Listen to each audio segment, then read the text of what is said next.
The rain hammered down as the door slammed shut. My husband's final word. Adulteress. I'm holding the DNA results that just destroyed my life.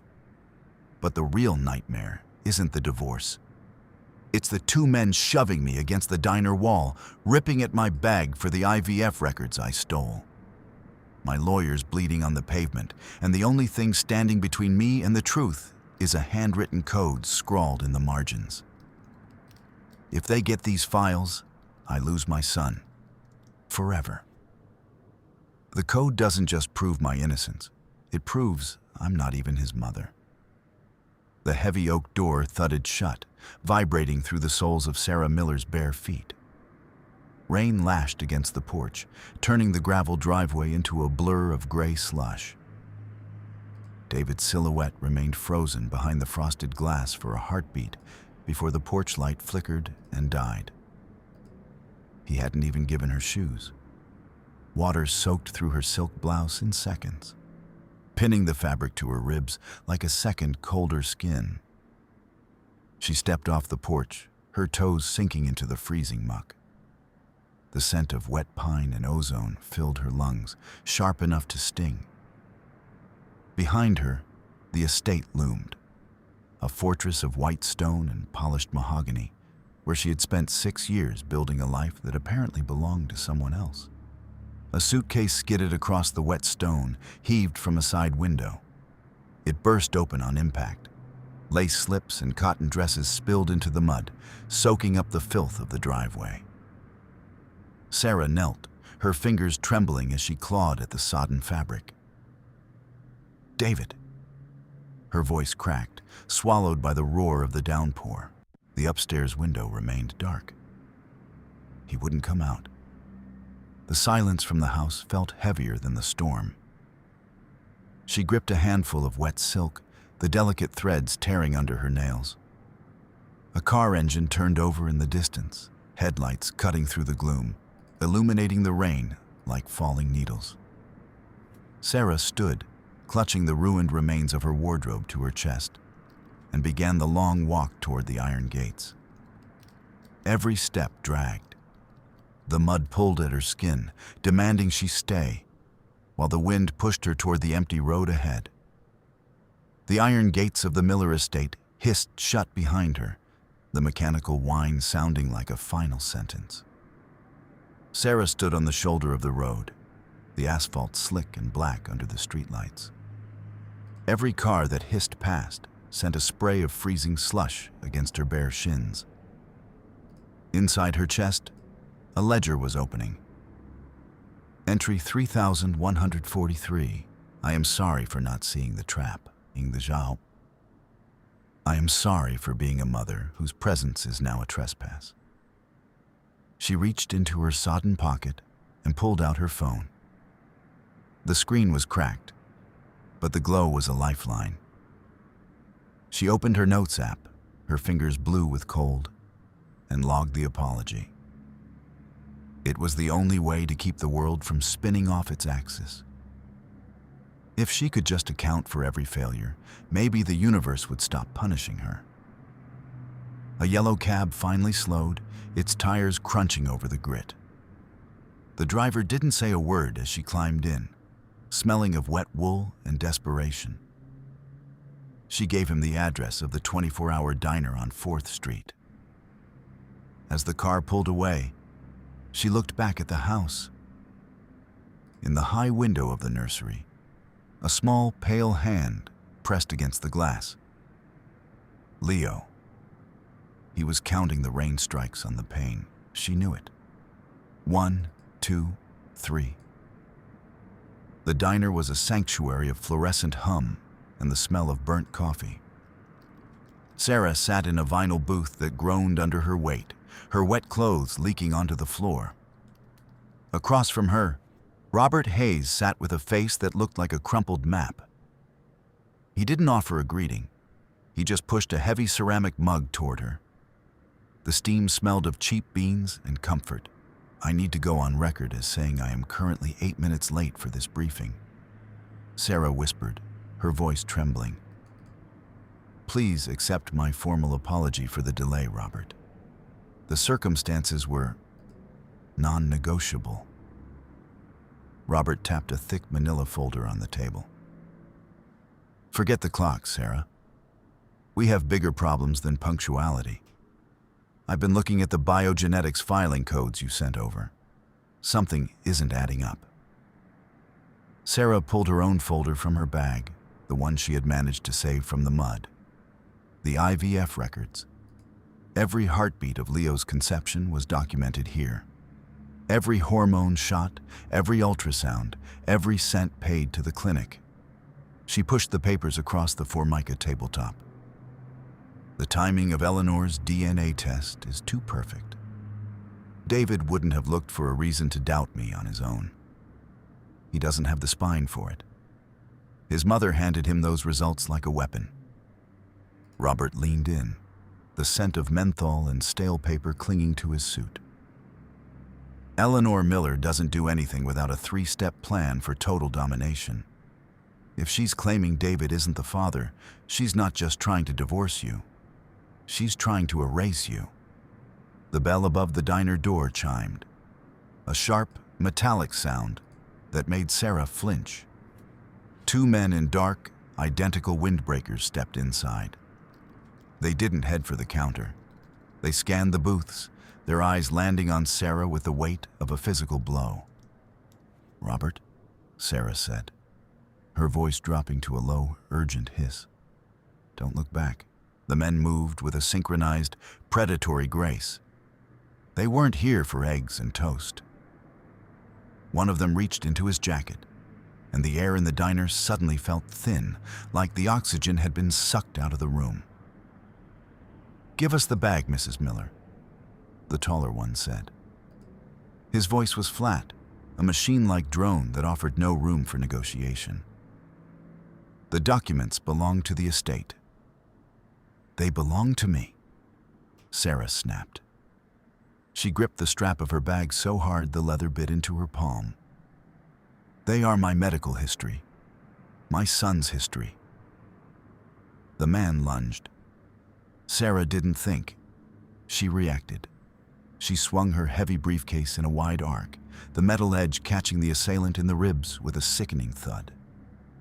He wheezed, stumbling back into a table of condiments. Glass shattered. The smell of vinegar and mustard filled the air. "Run!" Robert shouted, shoving a chair into the path of the second man. Sarah dove behind the counter, her knees hitting the greasy floor. She scrambled past the industrial toaster, the heat radiating against her cheek. The second man leaped over the counter, his hand catching the hem of her blouse.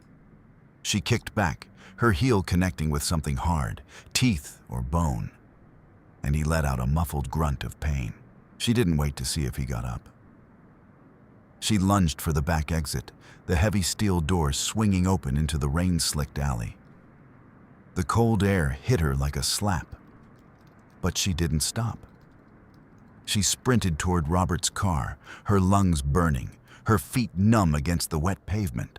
She jumped into the passenger seat just as Robert slammed the car into gear, the tires screaming as they tore away from the curb. Inside the car, the only sound was their ragged breathing and the rhythmic thump-thump of the windshield wipers. Sarah clutched the folder to her chest, her heart hammering against her ribs like a trapped bird. "Did you get them?" Robert asked, his hands shaking on the steering wheel. "I have them," Sarah gasped. "I'm sorry. I'm so sorry for the damage to the diner. I'll have to add the repairs to the ledger. I'll have to find out who owns the franchise." "Sarah, stop," Robert said. His voice was different now, quieter. He pulled the car into the shadow of an overpass and turned off the engine. The silence was deafening. He reached out, taking the folder from her trembling hands. He pulled out a single sheet of paper, the DNA summary Eleanor had used to exile her. "I spent the last hour cross-referencing this with the IVF logs," Robert said. He didn't look at her.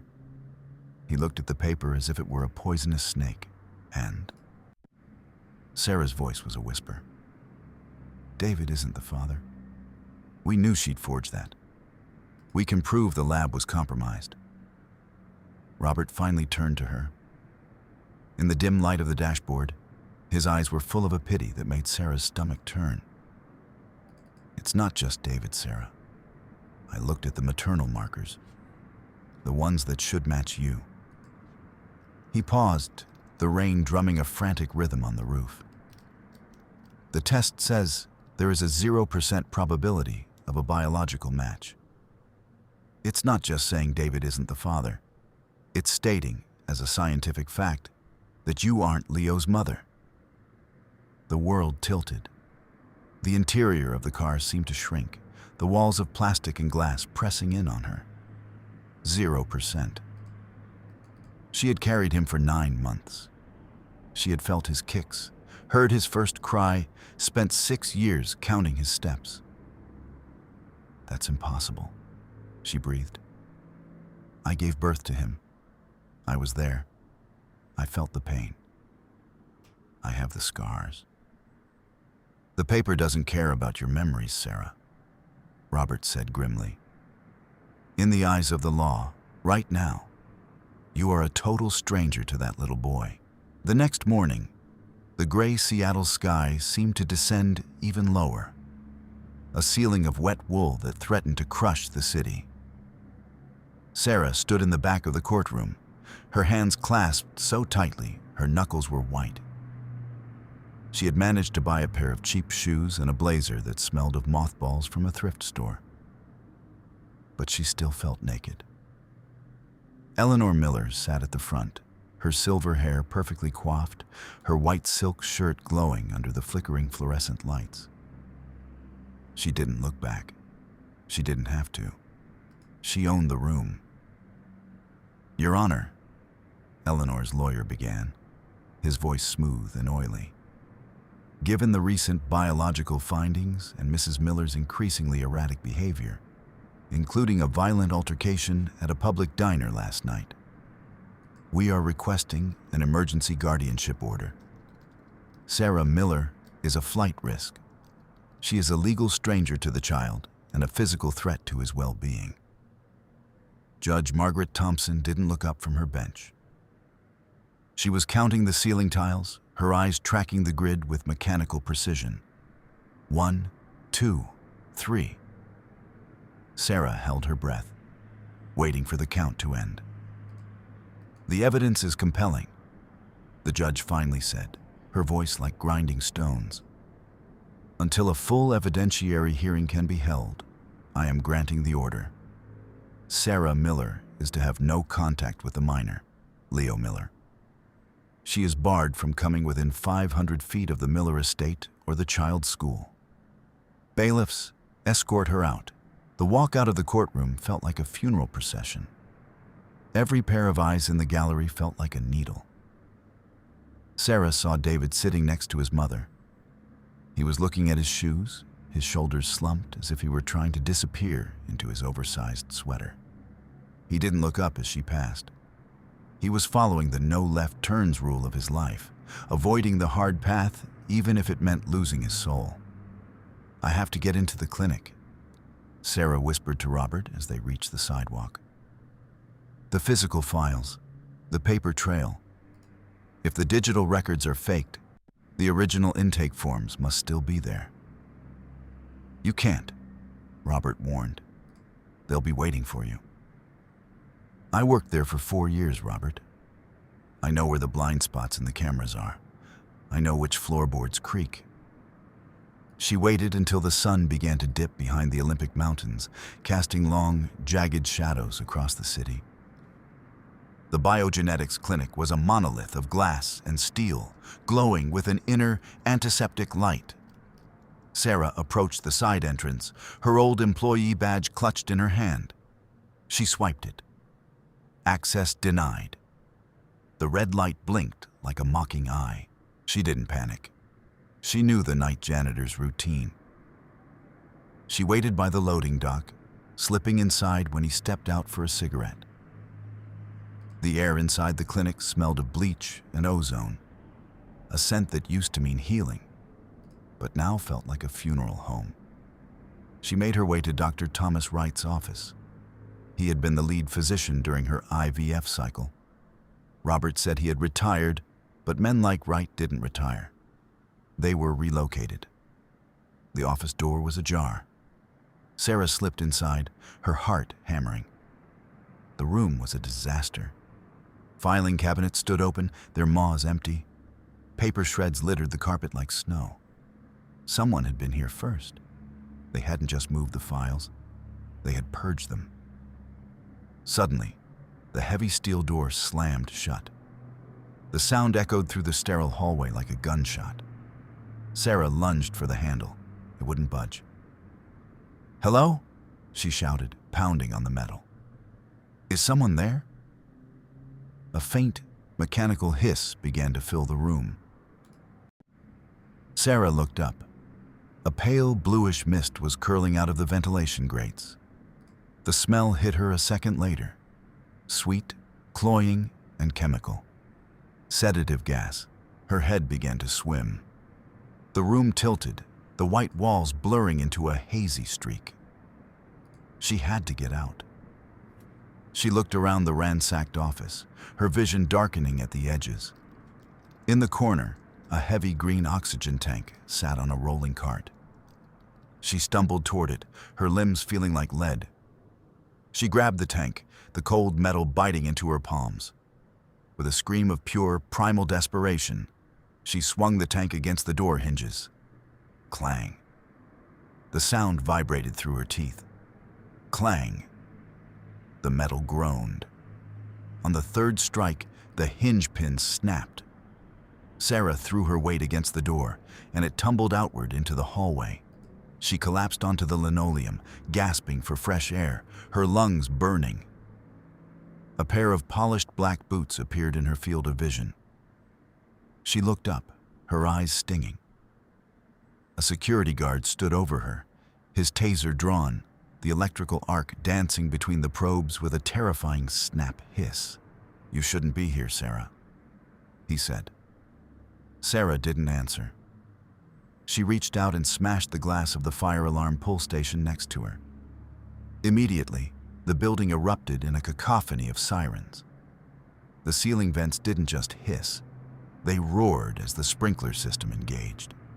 A deluge of cold, chemical-tasting water slammed into the hallway, drenching Sarah and the guard in seconds. The mist from the sprinklers created a thick, artificial fog, masking her heat signature from the overhead sensors. She scrambled to her feet, sliding on the wet floor, and vanished into the white veil of water. She burst out of the loading dock into the alley, her lungs heaving. A man was leaning against a dumpster, a hoodie pulled low over his face. He looked up as she emerged, his eyes wide. "Sarah Miller?" he asked. His voice was shaky, full of a nervous energy. "Who are you?" she gasped, bracing herself to run again. "I'm Kevin Reed. I was the tech who handled your data migration last year." He looked around frantically. "I saw what Eleanor did. I saw the logs. I tried to say something, but they fired me before I could hit send." "I can help you, Sarah. I have the backups." The safe house was a cramped apartment in the International District, smelling of old grease and burnt electronics. Kevin worked with a manic intensity, his fingers flying across a keyboard that looked like it had been salvaged from a wreck. "The clinic uses a dual key system," Kevin explained, not looking up from the glowing screens. "One key for the public records, one for the private legacy files. Eleanor didn't just pay for the IVF, she bought the whole server." Sarah sat on a milk crate, watching the lines of code scroll past. Why? Why would she go to this much trouble for a child she doesn't even love? "Look at the markers," Kevin whispered. He hit a final key, and a double helix map bloomed on the screen.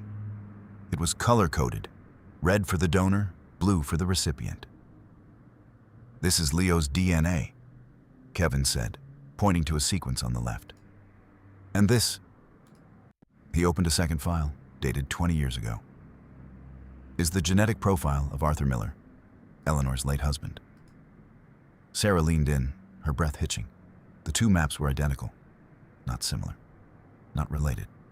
Identical. It's a clone, she breathed. The words felt like ash in her mouth. He's not my son. He's a replacement for a dead man. Eleanor didn't want a grandson, Kevin said, his voice full of a dark realization. She wanted her husband back. She swapped your embryo for a preserved cell line. You were just the vessel, Sarah. A high-tech incubator for her ghost.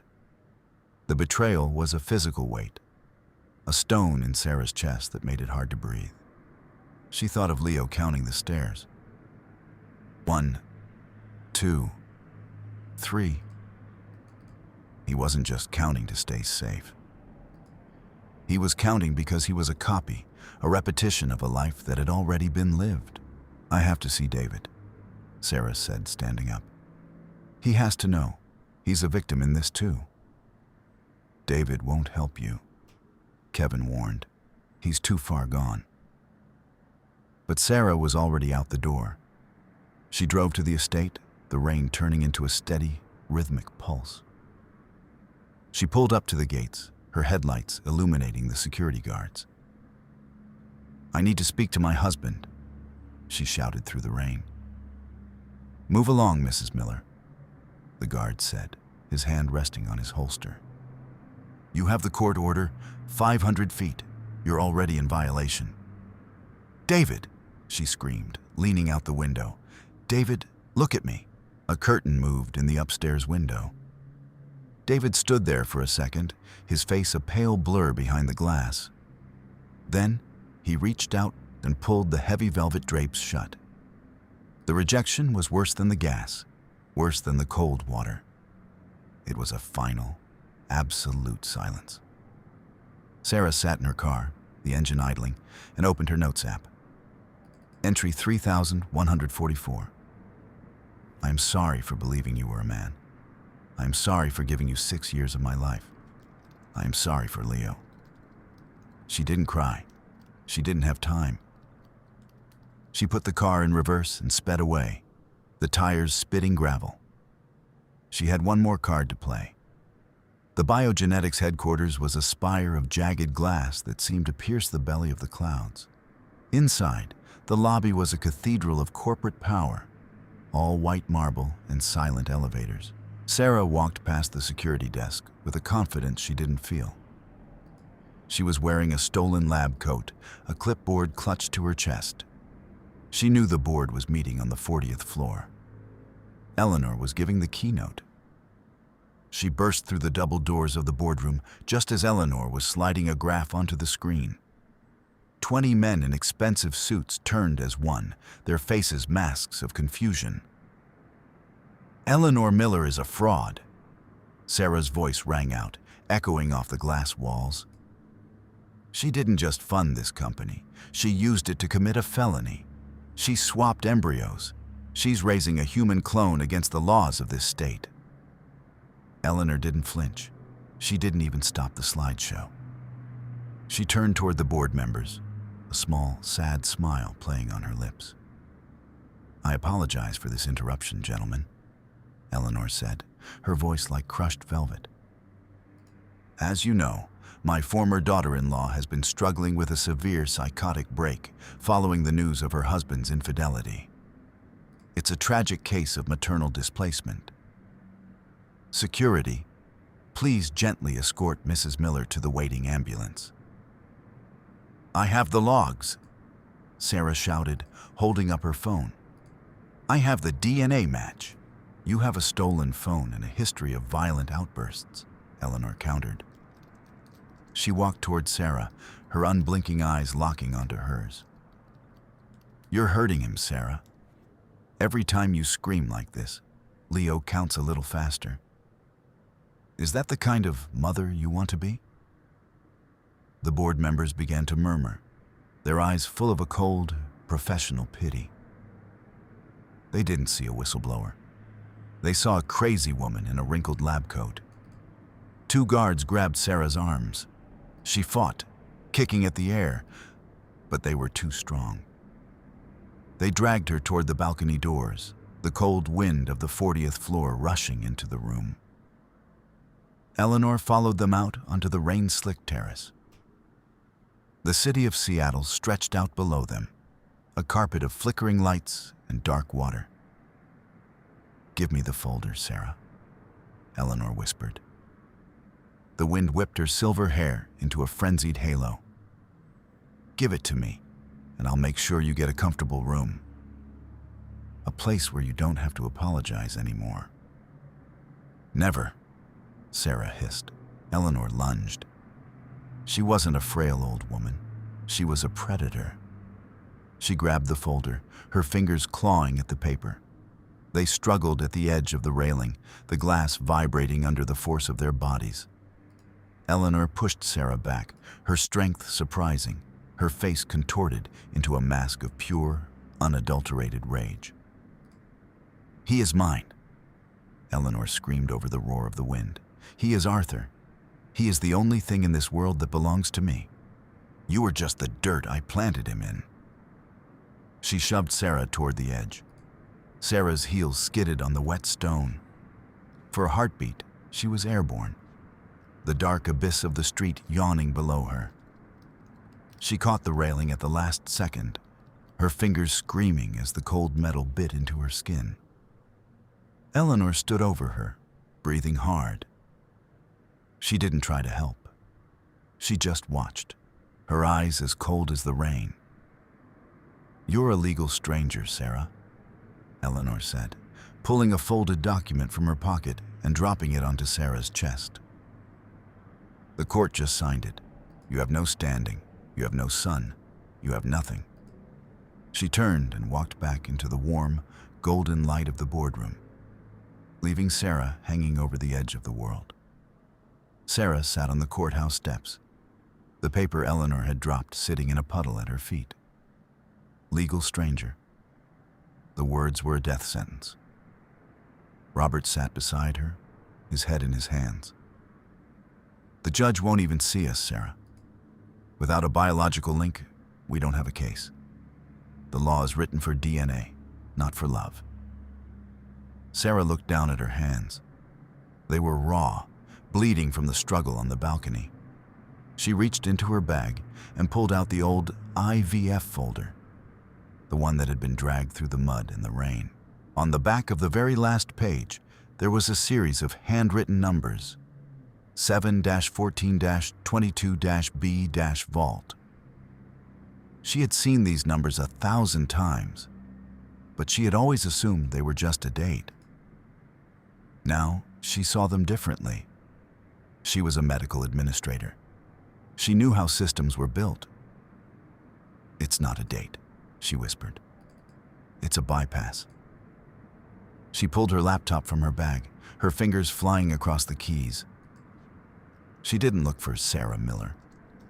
She looked for the chain of custody vault, the digital ledger where every movement of every embryo was recorded by law. The encryption was a wall of fire, but the handwritten code was the key. She typed it in. The screen flickered. A new window opened. Embryo transfer log, July 14th. Subject: Miller, S. Status, swapped. Source: clonal line 04.